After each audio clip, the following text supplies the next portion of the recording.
Olá, seja muito bem-vindo ao nosso canal e nessa oportunidade eu gostaria de falar com você sobre um assunto que tem gerado alguns debates nos meios de comunicação em relação aos intervalos bíblicos que ocorrem no interior de algumas escolas públicas.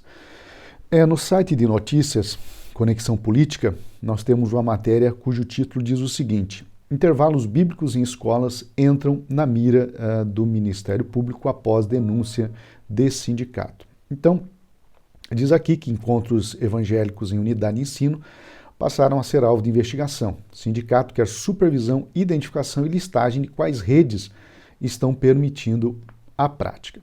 Então, aqui na notícia, basicamente, aponta que o Ministério Público do Pernambuco abriu um procedimento administrativo, para fiscalizar a prática dos chamados intervalos bíblicos em escolas estaduais do município de Goiânia, cidade pernambucana, após denúncias feitas pelo Sindicato dos Trabalhadores em Educação de Pernambuco.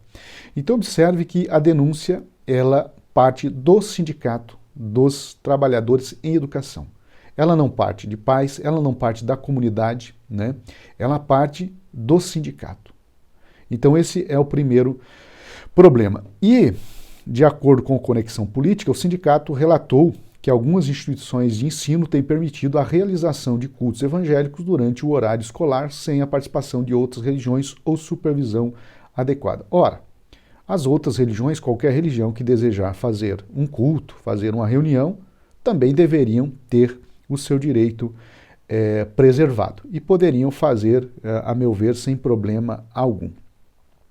E aí, a vice-presidente, ela alega que em algumas escolas, estudantes se reúnem para orar e ler a Bíblia durante o horário escolar, sem qualquer orientação de servidores. Bem, qual é o problema nisso? Qual é o crime? Qual é a ofensa? Qual é a contravenção? Ou agora as pessoas professarem a sua fé religiosa ou em qualquer ambiente, nos seus horários de intervalo, elas tirarem para ler a sua Bíblia, ou ler o Alcorão, ou ler qualquer outro livro, é crime. Eu não vejo crime nenhum. É um momento em que a pessoa está livre para fazer o que ela quiser em relação à prática da sua fé, Então, esse problema levantado por ela não se sustenta, ou seja, é, na verdade, uma questão de opinião e não necessariamente de um problema objetivo, É uma visão subjetiva de uma questão particular das pessoas. E aí, a assessora jurídica do sindicato, ela sustenta a questão sob justificativa de ausência de uma normatização para o uso dos espaços escolares com fim religioso. Ou seja, não há uma normatização em relação a isso, uma normalização objetiva. Então, se não há uma normatização, se não há uma norma, as pessoas que procedem dessa maneira não estão infringindo nenhuma regra.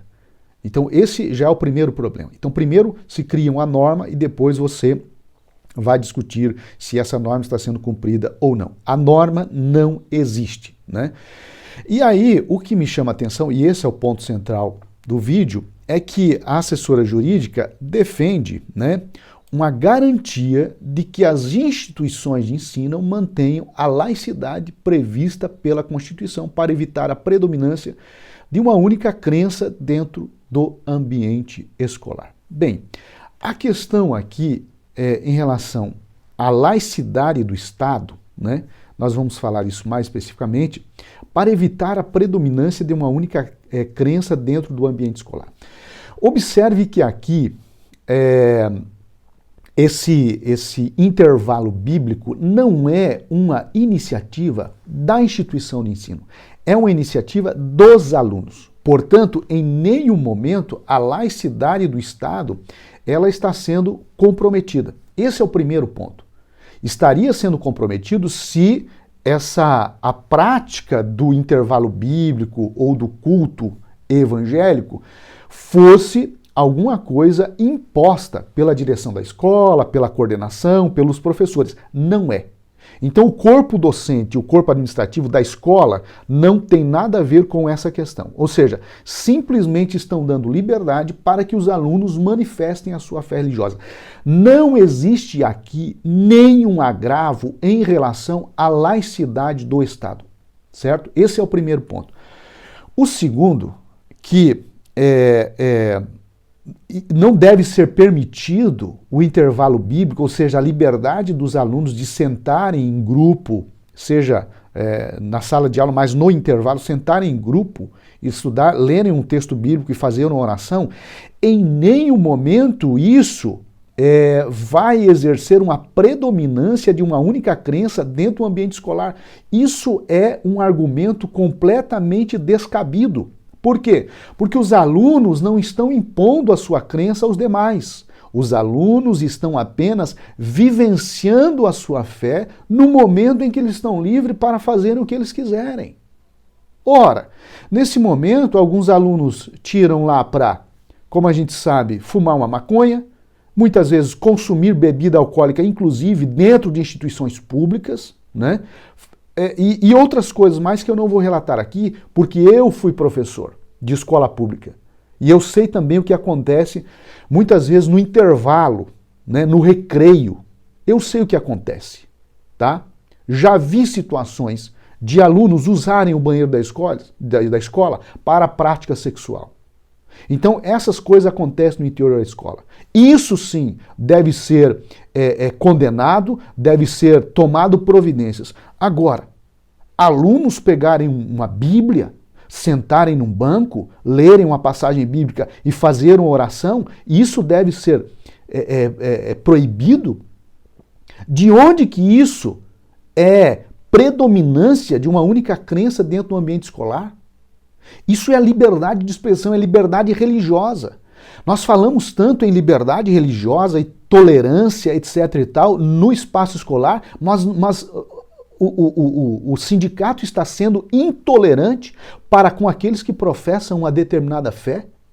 Isso é bastante complicado. E quando se fala em laicidade do Estado, nós devemos entender que, quando nós falamos em um Estado laico, nós estamos falando de um país ou governo que se mantém oficialmente neutro em relação às religiões. Ou seja, o corpo de professores, o corpo administrativo, ele precisa se manter neutro em relação às religiões. Numa aula de ensino religioso, o professor de ensino religioso deve tratar o assunto academicamente e se mantendo neutro em relação às questões de fé, mesmo que ele professe a sua fé, mesmo que ele tenha uma fé particular, mas ele deve se manter neutro. O professor, isso não que significa exigir dos alunos, porque os alunos têm a sua fé e eles vivenciam a sua fé. Então isso significa que o Estado não adota, a laicidade significa que o Estado não adota uma religião oficial, nem privilegia uma fé específica em suas leis e políticas públicas.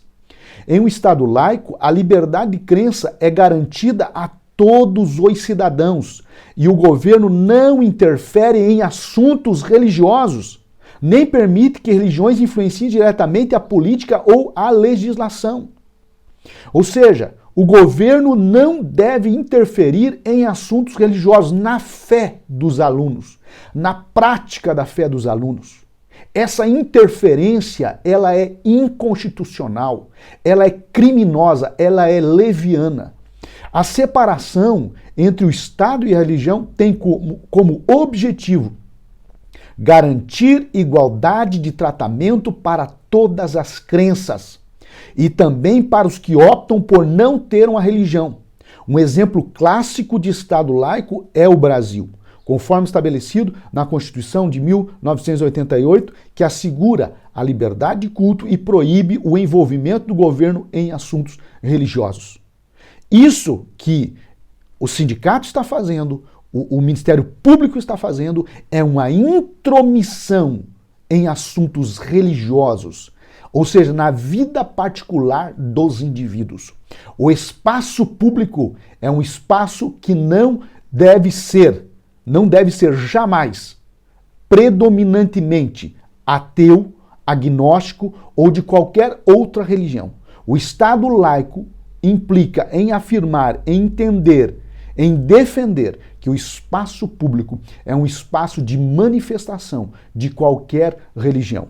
Agora, se no espaço público houver uma manifestação maior da religião A e uma menor da religião B, o problema não é uma questão do governo, não é uma questão do Estado. É uma questão dos indivíduos que preferem a religião A e não a religião B.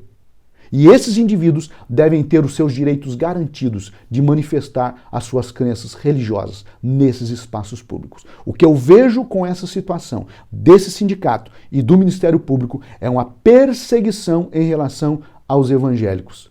E isso nós vemos e estamos vendo acontecer de forma institucionalizada, o que é extremamente perigoso para as liberdades religiosas. Eu sempre digo, a perseguição religiosa ela não acontece da noite para o dia, ela vai se construindo ao longo do tempo. E nós estamos vendo essa perseguição, ainda que de maneira velada, sendo construída, sendo desenvolvida por aqueles que deveriam salvaguardar as liberdades religiosas. Que Deus tenha misericórdia de nós. Forte abraço, que Deus te abençoe.